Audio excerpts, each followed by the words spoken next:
नमस्कार। मैं हूं रविकांत। स्वागत है आप सबका। कांग्रेस के नेतृत्व में इंडी गठबंधन या यूं कहिए कि समूचा विपक्ष बहुत बड़े पेश में है। आप सबको पता है कि राहुल गांधी विपक्ष के नेता हैं और विपक्ष के नेता के रूप में विपक्ष की कई पार्टियां उनको बर्दाश्त नहीं कर पा रही हैं। वो मुद्दे जिनकी अपेक्षा करती हैं ये पार्टियां, उन्हें वो उठा नहीं पा रहे हैं, या यूँ कहिए कि ये राजनीति को समझ नहीं पा रहे हैं। आज तक नहीं समझे। पिछले 20 वर्षों, देखिए 20 वर्षों का जो दौर होता है, एक लंबा दौर होता है राजनीति के लिए। लॉन्ग टर्म के लिए भले वो छोटा लगे, लेकिन वास्तविक रूप से 20 साल का जो अवधि है बहुत बड़ी अवधि होती है सीखने और जानने के लिए। राहुल गांधी आज तक अपने आप को उस राजनीतिक माहौल में स्थापित नहीं कर पाए। वो नहीं समझ पाए आज तक कि नेता की भूमिका क्या होती है और पार्टी और नेता के बीच, नेता और समाज के बीच, नेता और पार्टी के बीच, नीतियों के बीच क्या संबंध है, अंतर संबंध क्या है, वो आज तक इस बात को समझ नहीं पाए। अब समूचा विपक्ष उनके नेता बनने के वजह से बड़ा ही पेश में है। चूँकि सबसे बड़ी पार्टी थी कांग्रेस, 99 सीटें लेकर आई थी, तो विपक्ष के नेता के रूप में उसका दावा बनता था और राहुल गांधी को मिला भी। लेकिन विपक्ष ठगा हुआ महसूस कर रहा है। वो मुद्दे जो जनता से जुड़े हुए हैं, विपक्ष के अनुसार वो मुद्दे जो उठाए जाने चाहिए, वो राहुल गांधी नहीं उठा पा रहे हैं। उनकी एक ही धुन है, अडानी को हमेशा निशाना बनाते हैं। निशाना बनाने का नया ताज़ा जो उनको एक शगुफा मिला, एक मुद्दा मिला, अमेरिका में से एक आवाज़ उठी कि वो भी आवाज़ एक संभावना की आवाज़ थी कि संभवतः अडानी ने कुछ कंपनियों को, कुछ सरकारों को रिश्वत देने की पेशकश की है। वो सरकारें कौन थी? वो विपक्ष की सरकारें थी जिसमें कांग्रेस पार्टी की कुछ सरकारें शामिल हैं। तो अब बाद में पता चला कि राहुल गांधी को ये पता चला कि शायद अब ये हमने गलत मुद्दा उठा लिया।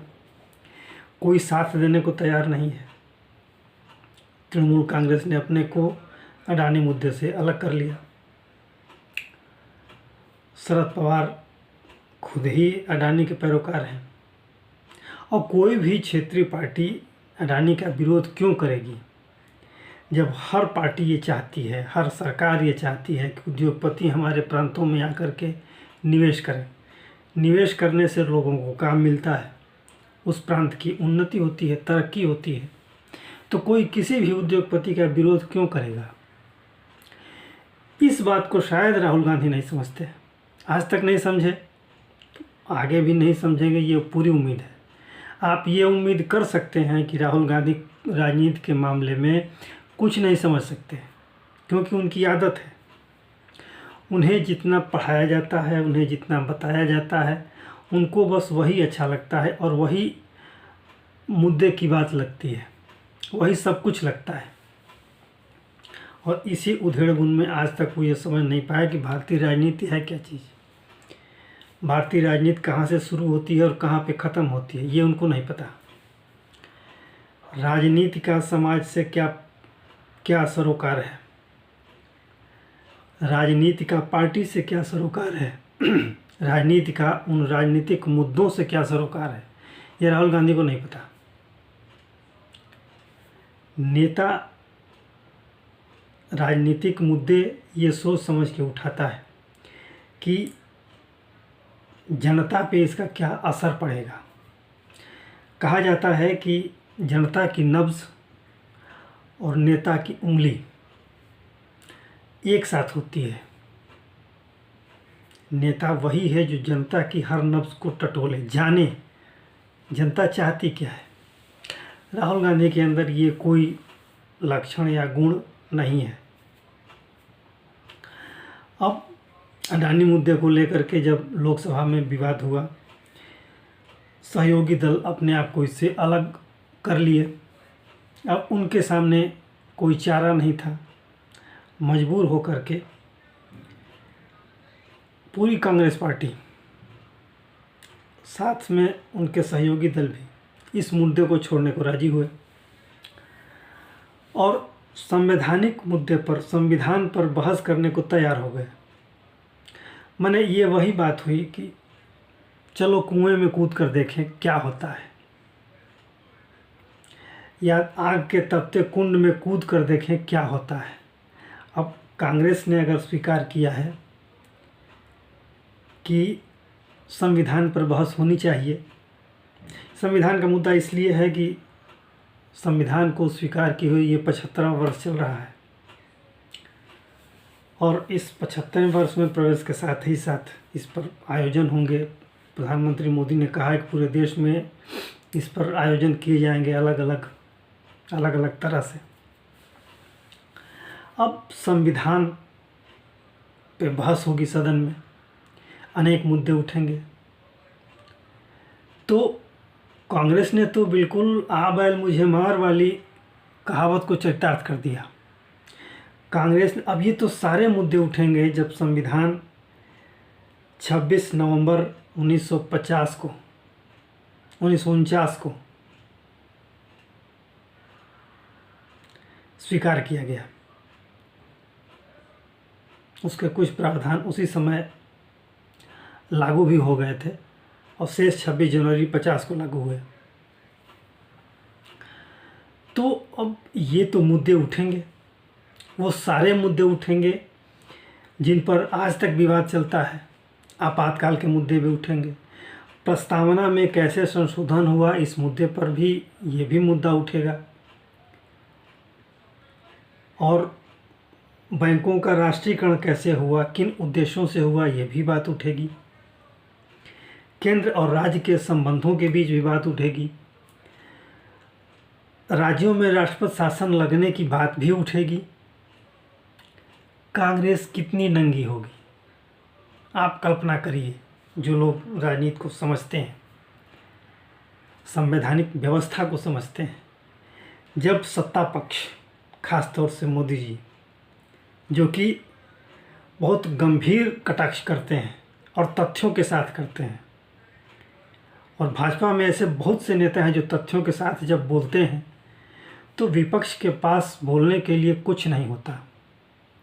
ये बहस आप कल्पना करिए, जब ये बहस शुरू होगी क्या रूप लेगा। विपक्ष संभवतः इसे सुनने में असमर्थ होगा, नहीं सुन पाएगा ये चीज़ें, खास तौर से कांग्रेस। विपक्ष का मतलब कांग्रेस सुन पाएगी क्या? राहुल गांधी इन सभी विषयों पर जो भी बात होगी, 2 दिन लोकसभा में, उसके बाद 2 दिन राज्यसभा में, उसे सुन पाएंगे? अब ये तो समय बताएगा क्या होगा, लेकिन वो मुद्दे, क्या आपातकाल की चर्चा नहीं होगी? 76 में जिस तरीके से संविधान में परिवर्तन किए गए थे, जो संविधान की पुस्तकें लेकर के, प्रतियां लेकर के लहराते रहे, आज भी लहराते हैं, शपथ लिया तो भी लहराते हुए,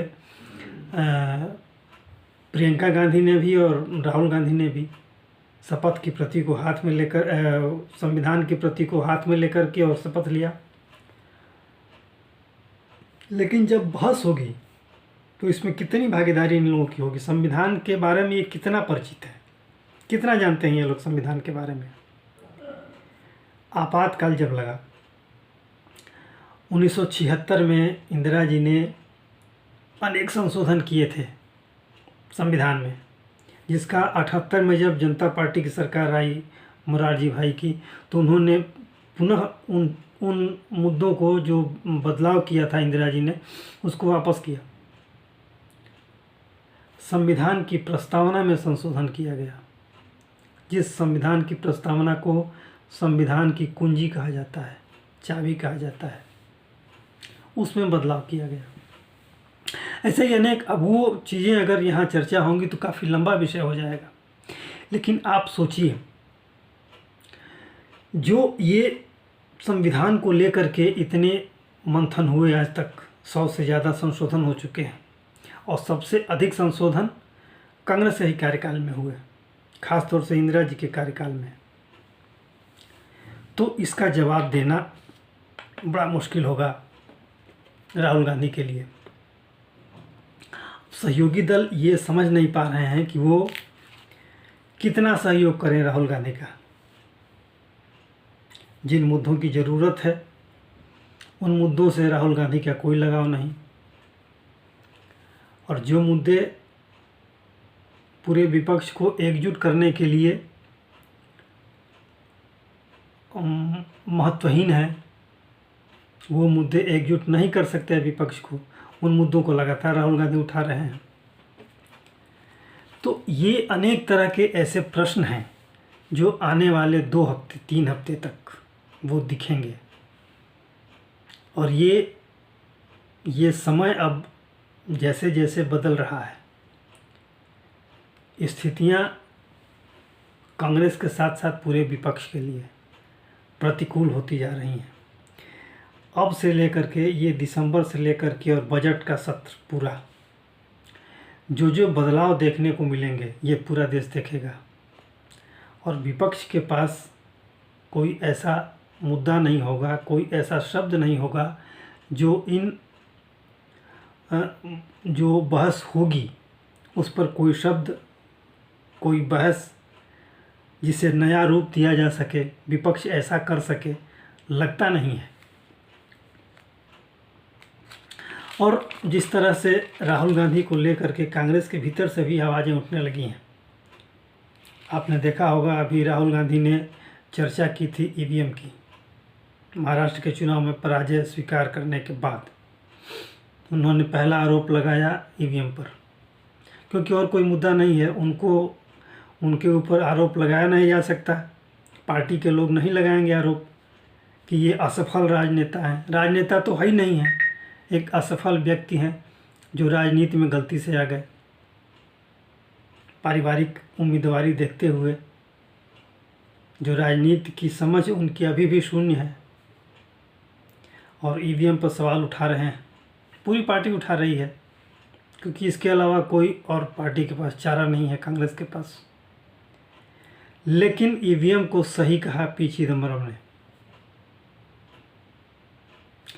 ऐसे ही अडानी मुद्दे पर ममता बनर्जी अपने आप को अलग कर ली। शरद पवार पहले से अलग रहते हैं, शरद पवार इनकी बातों का कोई महत्व नहीं समझते। ममता बनर्जी भी राहुल गांधी की बातों का, ये लोग इन्हें अपना नेता मानते ही नहीं।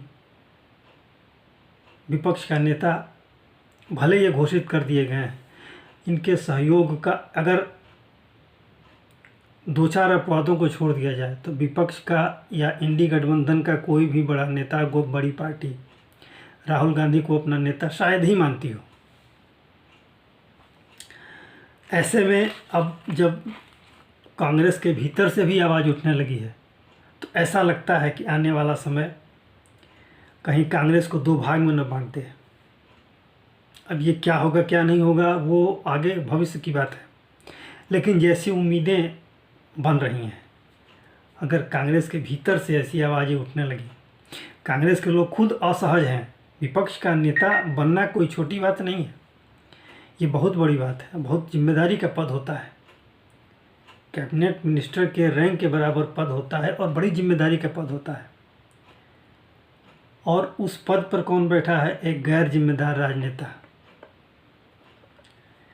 ऐसे में जब पार्टी की तरफ से आवाज़ें उठेंगी तो निश्चित रूप से उंगलियां उठेंगी पार्टी की तरफ से भी, अब कोई कहे या न कहे।